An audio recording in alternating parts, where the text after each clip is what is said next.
몇 주 동안 이어져온 우리의 추측이 끝났습니다. 일본의 아베 신조 총리가 금요일 수많은 기자들 앞에서 충격적인 발표를 했죠. 나는 현재 정기적으로 관리가 필요한 새로운 치료를 받고 있다. 총리직을 수행하기에 시간이 충분하지 않다. 중요한 의사결정들을 내려야 하는데 실수를 할 수는 없다. 총리직을 계속해서는 안 된다고 판단했다. 임기 1년을 남겨놓고 코로나 바이러스가 계속해서 확산하는 가운데 일본 국민들에게 진심으로 사과하고 싶다. 총리직의 교체가 실제로 이루어질 때까지 내 의무를 확실히 이행하겠다. 라고 전한 뒤 힘없이 기자회견 자리를 떠났습니다. 이 소식이 알려지자 전세계 언론들은 앞으로 일본의 미래에 대해 상당히 부정적으로 보기 시작했습니다. 영국의 BBC는 다음 주 화요일 일본 정부가 새로운 총리를 선출하기 위한 선거 방법을 결정할 것이다. 총리 선거를 위한 의회 투표가 뒤따를 것이다. 아베 총리를 이을 잠재적 후임자는 이미 등장했다. 아소다로 부총리, 스가 요시히데 관방장관, 기시다 후미오 자민당 정책실장. 그렇지만 어느 누구도 정부의 현재 정책에 크게 벗어나지 못할 것이다 보도했고, 뉴욕타임스는 아베 총리는 자신의 장질환의 재발을 겪었다며 사임을 결정했다 라며 아베 총리가 코로나 바이러스 유행병에 완전히 집중할 수 있는 새로운 지도자를 위해 내가 물러나겠다. 일본은 제2차 팬데믹을 겪고 있다 말한 점을 강조했고, 또한 아베 총리는 후임자가 선정될 때까지 머물려고 했지만 병원을 방문한 후에 월요일에 사임하기로 결정했다. 아베 총리는 전쟁 범죄로 기소된 총리의 손자이자 전직 외무장관의 아들이다. 코로나 대유행 기간 동안 아베 총리의 지지율은 30%대로 곤두박질 쳤다 라고 전했습니다. 뉴욕타임스는 아베 총리가 사임하면서 한국과 일본의 관계에도 큰 변화가 있을 것이라 말했는데요. 뉴욕타임스는 일본의 차기 총리가 한국과의 어긋난 관계를 풀기 위해 여러 조치를 취할 것이다 라며 중장기적으로 일본이 직면할 중요한 문제 중 하나가 바로 한국과의 관계라고 전했습니다. 자, 그런데 여기서 모두의 예상을 벗어난 인물이 아베 총리의 뒤를 이을 것으로 관측되고 있습니다. 스가 요시히데.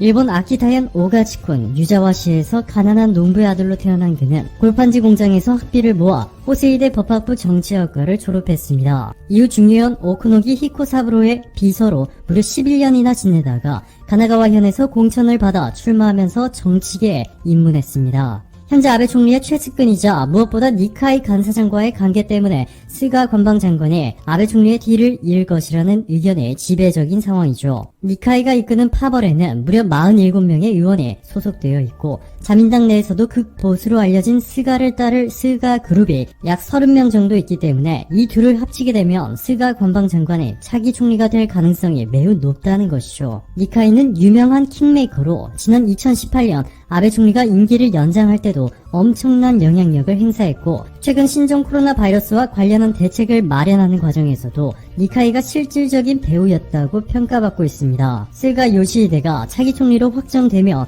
한국과 일본의 관계는 더욱더 악화될 가능성이 높습니다. 일본의 와다 하루키 도쿄 명예교수는 한일 관계가 발전하려면 스가 장관이 차기 총리로 임명돼서는 안 된다 라는 폭탄 발언까지 했는데요. 스가 장관은 G7의 틀 그 자체를 유지하는 것이 중요하다 라는 발언을 수차례 하며 미국이 G7에 한국을 초대하고 싶다는 의견에 강하게 반대해왔고, 모든 대응책을 검토하고 있다. 방향성은 확실히 나와 있다. 라고 밝히며 한국이 일본 전범기업의 자산을 매각할 경우 일본 내 한국 기업들의 자산 압류, 주한 일본 대사 소환, 한국인 비자 발급 제한, 한국산 제품 관세 인상, 한국으로의 송금 중단 등의 방법들을 동원해 한국에 보복하겠다고까지 전했습니다. 아베 총리보다 더 충격적인 인물이 새로운 일본의 1인자가 되길 일보 직전인 상황인데요. 이보다 더 충격적인 사실이 한 가지 밝혀졌습니다. KBS 의료진단 라이브와의 인터뷰에서 호사카 유지 교수는 국가 원수의 건강, 이것은 급비상입니다. 그런데 몇 주 전부터 아베 총리 주변에서 계속해서 이야기가 나왔습니다. 급비로 해야 하는 내용입니다. 너무 노출되는 것이죠. 첫 번째로 7월 6일 집무실에서 피를 토했다는 이야기가 나왔고,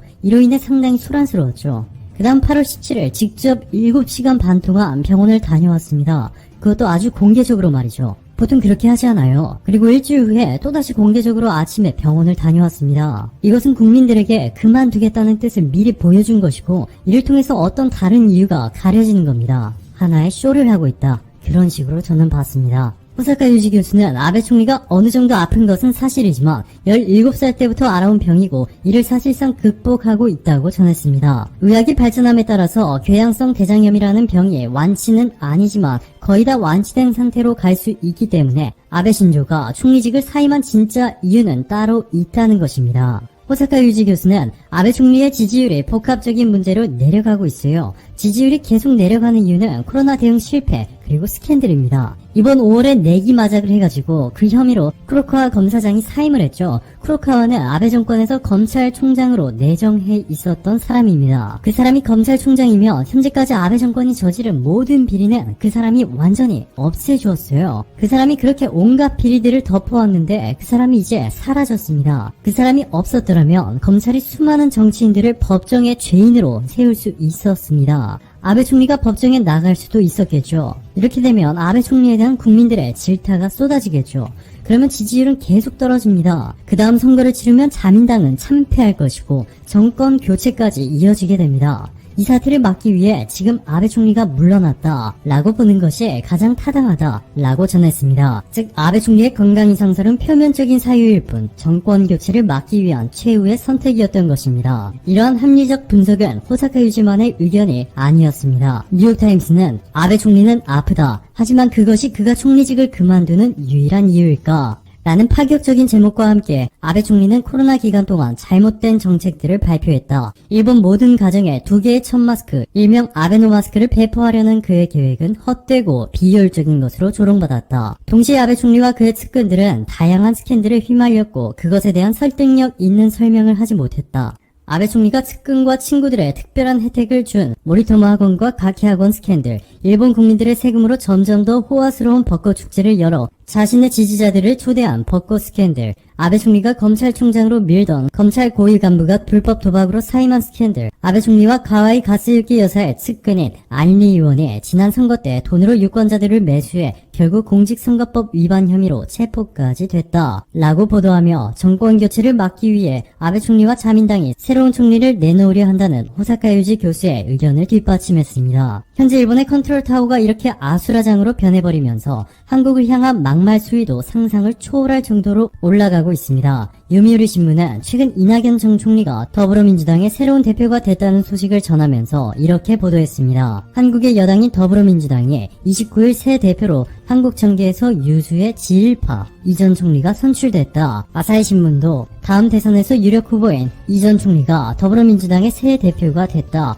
일본 특파원 경력이 있고 일본어가 능통한 한국 정계 굴지의 지일파 라고 소개했고 마이니치 신문과 교도통신도 이낙연 전 총리를 일본통 도쿄 특파원을 지낸 지일파라고 소개했습니다. 지일파는 친일파와는 달리 일본을 맹신하는 것이 아니라 일본의 사회와 문화에 대해 깊은 이해를 가진 사람을 뜻하지만 일본 언론들의 뉘앙스는 한국이 이전처럼 자신들의 뜻에 절대적으로 따라주기를 기대하고 있습니다.